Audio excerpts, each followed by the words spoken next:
सदर बोलावली आहे. सदर बोलावली आहे? हो, अचानक बोलावली. याचा अर्थ शिफारस पोहोचली तर. ऐकलं का? कुणाची शिफारस? अहो, कुणाचं पत्र आलंय? काय लिहिलंय त्यात? अहो, कोणाचं पत्र म्हणजे काय? समर्थांचं पत्र आल्याचं समजतंय. काय? समर्थ रामदास स्वामींचं पत्र? हो, समर्थांचंच पत्र. काय हो पंत, तुम्ही रायगडावर ते सज्जनगडावरच उड्डाण केलं की? त्याशिवाय दुसरा मार्गच नव्हता. आम्ही उड्डाण केलं, पण पत्र रूपाने. पत्रात बाजू मांडली आणि नाही म्हटलं तरी त्यांच्या कानावरही काही गोष्टी गेल्याच होत्या. हो, शिवाय अंतर्ज्ञानाने सगळ्या गोष्टी जाणतात असते. तुम्ही पत्र का पाठवलं पंत? पत्र पाठवलं, पण हेतू शुद्ध होता. अहो, हेतू शुद्ध असला तरी त्या पत्रातून गैरअर्थ निघू शकतात.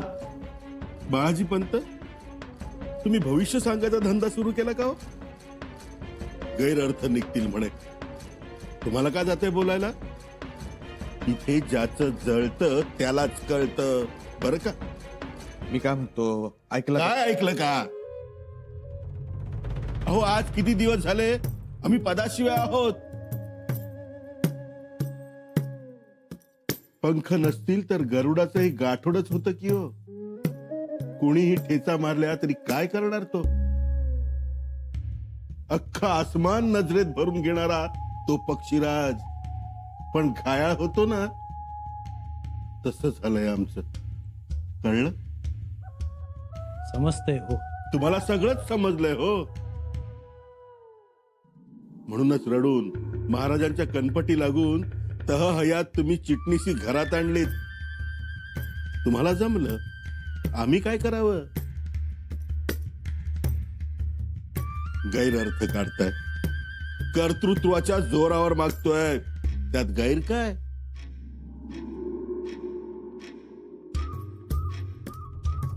दादासाहेबांना नामोहरम करायचं, अशाने साधणारे काय साधतात? तसं काहीही नसेल. अहो, त्या पत्रात ढळढळीत लिहिलंय, शिवरायांचे 8वावे रूप, शिवरायांचा 8वावा प्रताप. बत्ताशीबाई, आमच्या दादासाहेबांनी वयाच्या 9व्या वर्षापासूनच प्रताप करायला सुरुवात केली.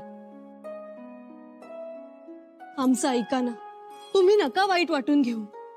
वाईट वाटतं वहिनीसा, त्यांचं वाईट वाटतं. त्यांची होणारी उपेक्षा बघून वाईट वाटतं. खरं तर मोठ्या वटवृक्षाखाली कोणतंही झाड उगवत नाही, पण आमचे दादासाहेब ते उगवले आणि स्वतः महावृक्ष सुद्धा झाले. मग ही कान उघडणी न देण्याची न घेण्याची. कोणाची कान उघडणी? शंभूराजेंची. पत्र आलंय ना समर्थांचं?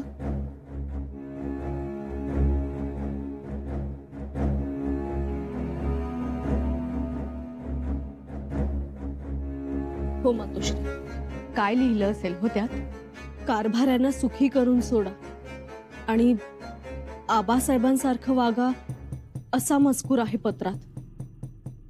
पत्राचा खुलासा होईलच, दादासाहेब तो देतील.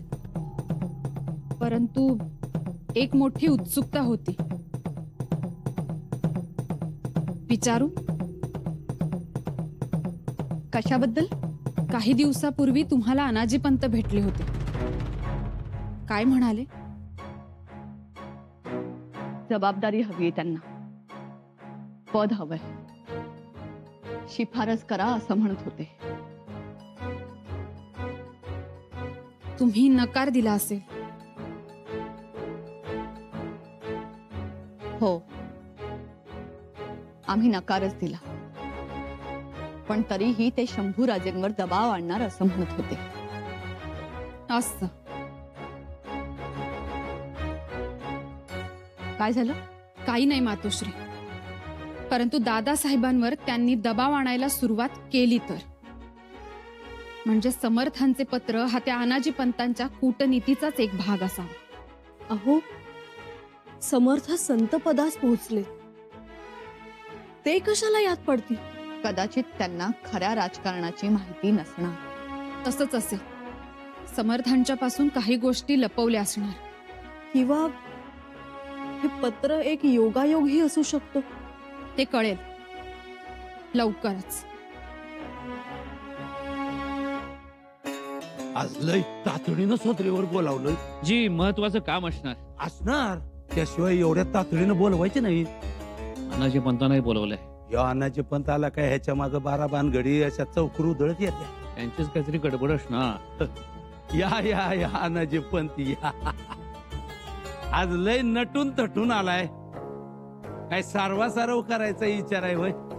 मला काय करायची आहे सारवा सारव? आणि प्रत्येक वेळी तुम्ही आमच्याकडे का बोट दाखवता? नाही नाही बोट दाखवतो असं काही नाही. पण हल्ली गडावर तुमच्यामुळे लय गोष्टी घडायला लागल्यात. म्हणजे संशयाच्या धारेवर आम्हीच कायम. संशयाच्या धारेवर तर आपण सगळेच जण आहोत.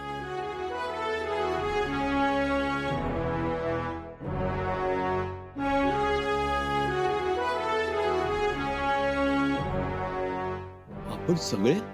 होय, आपण सगळेच. तो संशय काय आणि ती धार कुठली हे सांगण्यासाठीच आजची ही सदर बोलावली आहे. कविराज, हे पत्र वाच. कोणाचं पत्र? आदरणीय समर्थांचं पत्र. समर्थांचं पत्र तुम्हाच नाही? वाचतील कविराज, वाचतील. जी राजन.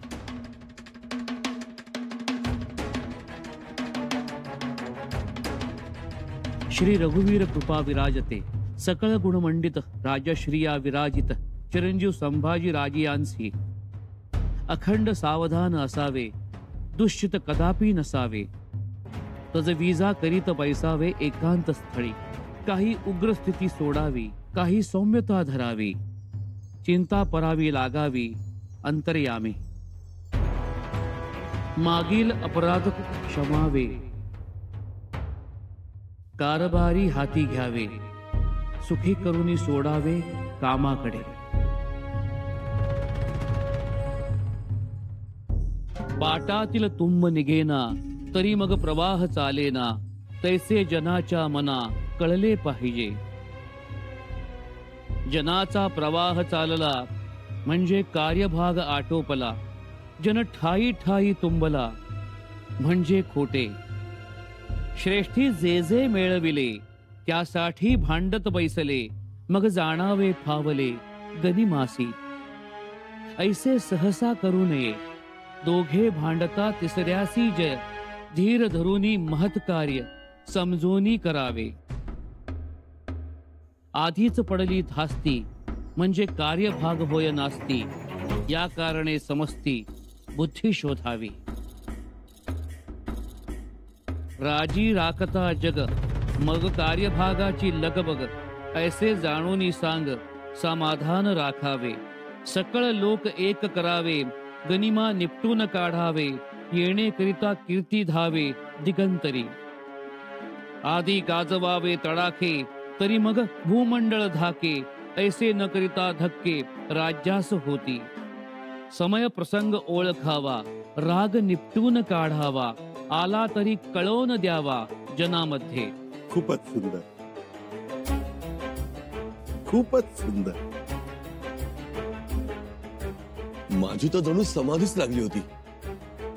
समाधी घ्यावीशी नाही ना वाटली? काय सरनोबत? अहो, आधी ऐका, पुरं ऐका आणि मग बोला की. लगेच आपल्या मनाचे श्लोक सुरू करताय.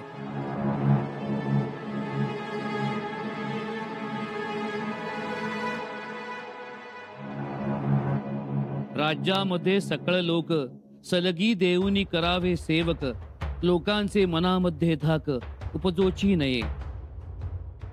बहुत लोक मेळवावे, एक विचारे भरावे, कष्ट करोनी घसरावे म्लेंछांवरी. आहे तितुके जतन करावे, पुढे अधिक मेळवावे, महाराष्ट्र राज्याची करावे जिकडे तिकडे. वाह वाह. लोकी हिम्मत धरावी, शर्थीची तरवार करावी, चढती वाढती पदवी पावाल तेणे. शिवरायाचे आठवावे रूप, शिवरायाचा आठवावा प्रताप, शिवरायाचा आठवावा साक्षेप भूमंडळी. खरंच अप्रतिम. शिवरायाचे कैसे बोलणे, शिवरायाचे कैसे चालणे, शिवरायाचे सलगी देणे कैसे असे. सकळ सुखाचा त्याग करोनी साधिसे तो योग, राज्य साधनाची लगबग कैसी केली. त्याहुनी करावे विशेष, तरीच म्हणवावे पुरुष, या उपरी आता विशेष काय लिहावे.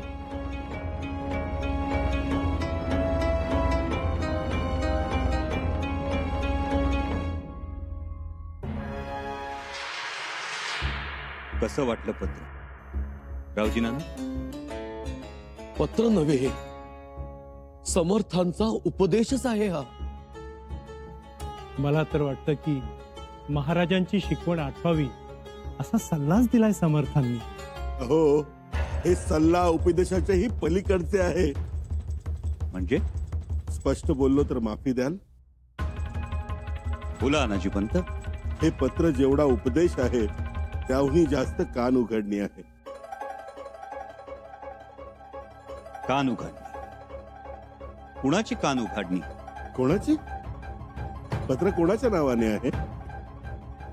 अनाजी पंत, पत्र ही कायम कर्त्याच्याच नावानं येतात जातात, पण या पत्रातला मजकूर कुणासाठी आहे? कोणासाठी?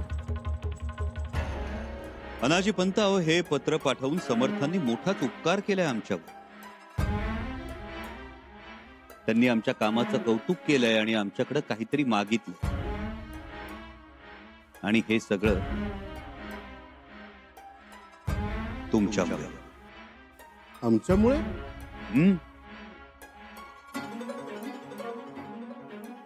तुमच्याचमुळे अनाजी पंत.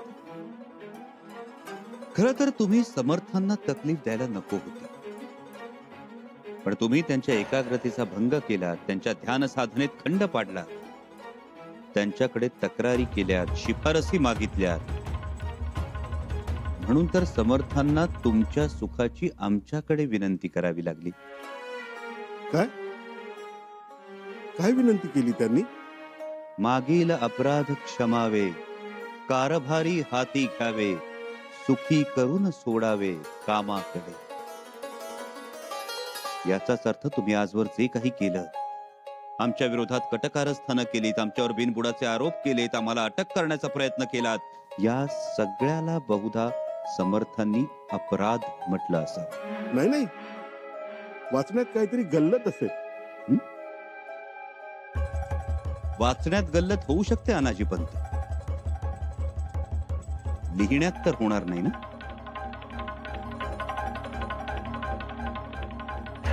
अनाजी पंत, तुम्ही समर्थांना तकलीफ द्यायला नको होती, व्यर्थ शिणवलं त्यांना. आम्ही शिणवलं? अर्थात. म्हणून तर समर्थांनी लिहिलं ना, कारभाऱ्यांना पुन्हा कामावर घ्यावं आणि सुखी करून सोडावं. खरंच आहे. आम्ही समर्थांच्या शब्दाबाहेर जाणार नाही. कारभाऱ्यांना कामावर घ्यायचं की नाही याचा विचार नंतर करू, पण सुखी मात्र जरूर करून सोडू.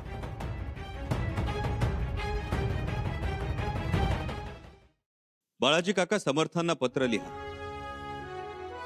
त्यांना म्हणावं, आपण सद्गुरु स्थान, आपला शब्द आम्ही जीवे मोलानं सांभाळू, सर्वांपासून अखंड सावधानही राहू, राग सोडून शीतलता धारण करू, आपण चिंता करू नये. एवढंच नाही तर स्वराज्याच्या पाटातील कटकारस्थानांचे तुंब काढू, पूर्वीप्रमाणेच प्रवाह चालवू, त्याचबरोबर गनिमासही निपटून काढू, आपण काळजी करू नये. काही कमी जास्त लागल्यास अवश्य कळवावे, परंतु ध्यान साधनेत खंड पडू देऊ नये. चाफळच्या मठास आमचे संरक्षण तर आहेच, त्याच बरोबरीनं श्रीराम जन्मोत्सवासाठी धान्य आणि रोख रक्कम सरकारातून देत आहोत.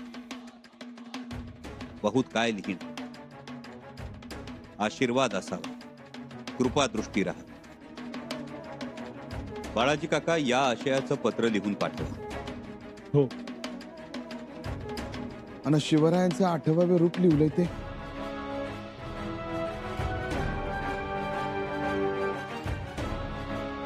हिरोजी काका, समर्थांनी तो श्लोक लिहिलाय रयतेसाठी आणि आपल्या सर्वांसाठी. शिवरायांचे 8वे रूप, शिवरायांचा 8वा प्रताप, शिवरायांचा 8वा साक्षेप भूमंडळ. आज समर्थांना हे आपल्याला सांगावंसं वाटलं. म्हणूनच महाराजांचं बोलणं कसं, चालणं कसं, त्यांचं सलगी देणं कसं ते आठवा. शिवाय समर्थांनी सांगितलेलंच, सकळ सुखांचा त्याग करा आणि राज्याचा विचार करा.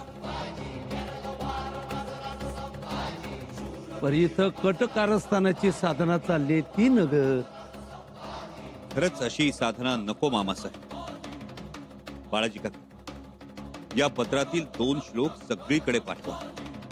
इतकंच नाही तर या पत्राची प्रत प्रत्येक गडावर पाठवा. लौकिक जीवनात अलौकिक कसं जगावं याचा उपदेश आहे हा. जी. आणखी एक,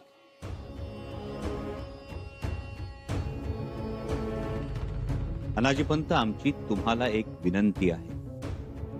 यापुढे कोणत्याही संत महात्म्याला अशा रीतीनं भरीस पाडू नका. तुमचं कर्तृत्व आम्ही जाणून आणि चोखून आहोत. त्यामुळे कोणाला काय जबाबदारी द्यायची ते आम्ही ठरवू, पण योग्य वेळी.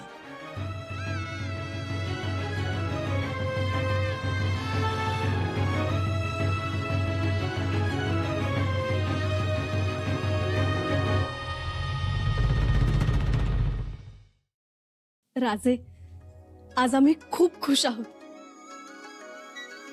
कारण तुम्ही समर्थांच्या पत्राला खूपच सुंदर उत्तर लिहिलं. राणीसाहेब, ते गरजेचं होतं. समर्थांची दृष्टी आमच्या बाबत गढूळ होणं आम्हाला परवडणारं नाही.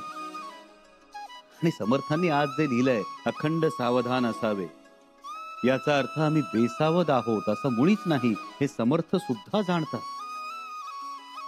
आता आम्हाला सांग, घराबाहेर पडणाऱ्या आपल्या एखाद्या शिलेदाराला त्याची घरधणी सांगतेस ना, सांभाळून जा, काळजी घ्या, उन्हात विश्रांती घ्या, घोडा सावलीत बांधा, सांगते की नाही? हो तर सांगते की. आणि आम्हीही सांगतोच की तुम्हाला. मग या गोष्टी आम्हाला माहित नसतात असं आहे का? माहित असतात, पण तरी सुद्धा आपली जवळची मायेची माणसं, वडीलधारी माणसं, अधिकारी माणसं येता जाता आपल्याला सांगत असतात. तसंच आहे हे. आणि समर्थांसारख्या साधू संतांना तो अधिकार आहे.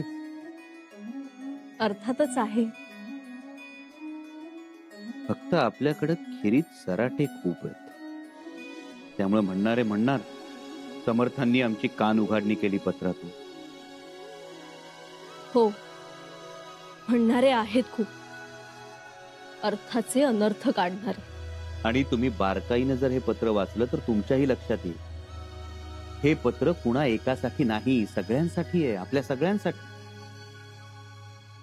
कारण सर्वांनीच आबासाहेबांचं रूप आठवलं पाहिजे, त्यांचा साक्षेप आठवला पाहिजे, त्यांचं चालणं, बोलणं, सलगी देणं आठवलं पाहिजे.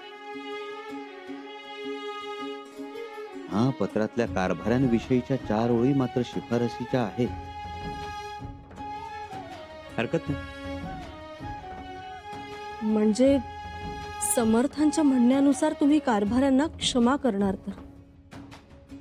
समर्थांनी सल्ला तर दिलाय, मागील अपराध क्षमावे, कारभारी सुखी करून सोडावे. याचा अर्थ या अगोदर तुमच्या मनात हे नव्हतं तर? तसं नाहीये. आम्ही सगळ्या शक्यता पडताळून पाहत होतो, सगळ्या बाबींची खात्री करून घेत होतो. म्हणून तर कारभाऱ्यांना इतके दिवस कारभारातून दूर ठेवलं होतं आम्ही. पण सरते शेवटी स्वराज्याचा कारभार सुरळीत चालणं महत्वाचं. घेऊ, कारभाऱ्यांना पुन्हा कारभारात सामावून घेऊ. पण यापुढे मात्र कारभाऱ्यांची जबाबदारी मोठी असेल. कारस्थान न करता राहण्याची, स्वराज्याच्या पाटातील तुंब न होण्याची. आणि जर का कारभारी पुन्हा पाटातले तुंब झाले तर मात्र त्यांना दयामाया नाही.